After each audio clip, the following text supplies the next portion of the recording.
Drummers, today we're looking at die-cast hoops versus triple-flanged hoops. What are the differences if you're new to drumming, or maybe you've been drumming a little bit and you're just wondering? I'm just gonna be going over that today. Be sure to stick around till the end to check out all the other versus videos that I have, whatever it is you're wondering behind the drums. So, die-cast hoops.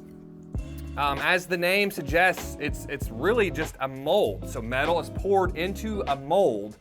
It's a solid piece of metal, and with that, it's gonna be more rigid. Obviously, the costs are gonna be more because manufacturing and more material that goes into that, but it's a solid piece of metal. The look is a little different too, if you can kind of see. The die cast is a little more sleek versus the triple flanged here. Obviously, we have the 3 flanges, and this one is also not a solid piece of metal. It is welded, and so it's gonna be a little more, it's not gonna be as rigid as the die cast.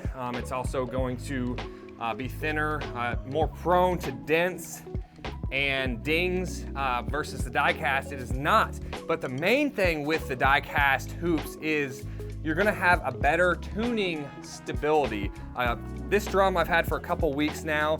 I've barely had to touch anything for the tuning, which is great. I barely had to tune this at all, versus with the triple flanged, I have the Tama tension locks on here, and I have to tune this drum so much, minus this one, it's missing. I have to tune this drum so much, and that's really annoying, especially if I'm trying to record stuff.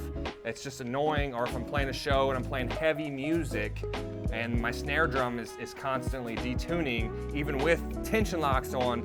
That's not really, it's annoying, okay? It's not really something that I want to be, I don't want to have to do that over and over and over again during a show or a recording, process or whatever that may be.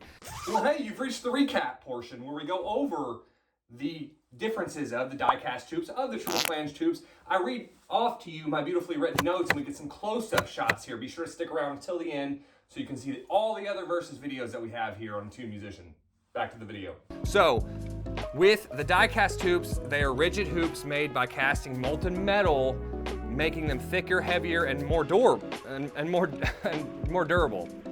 So they're going to provide that focused, controlled sound because they are thicker metal. Versus the triple flanged, they are going to basically give you more overtones. It's going to have a longer sustain because there's not as much that is muffling the drum there. And so with that, the die-cast hoop is going to give you a more dry, a more controlled sound. The triple flange is going to have a more open sound, a more traditional sound, and even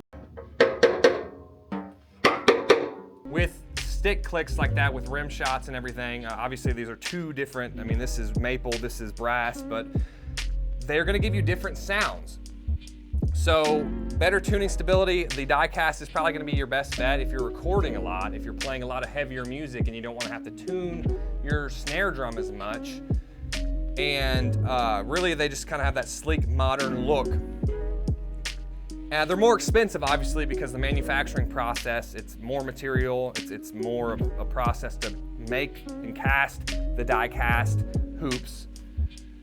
Great rebounds, obviously, as I played them.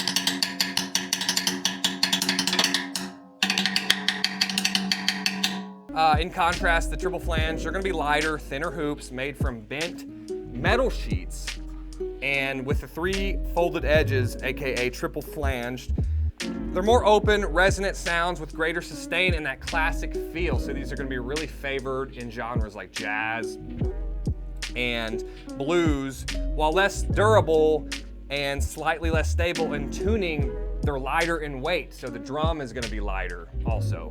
So it makes the drum easier to transport, and it's sometimes going to be more responsive because the less metal for the hoop. And so they're typically more affordable and widely used. Nothing against triple flange at all. That's mostly what I've played my 23 years of playing drums. But these are the differences between die-cast and triple flanged hoops. There are wood hoops as well. Not going into that, maybe another video.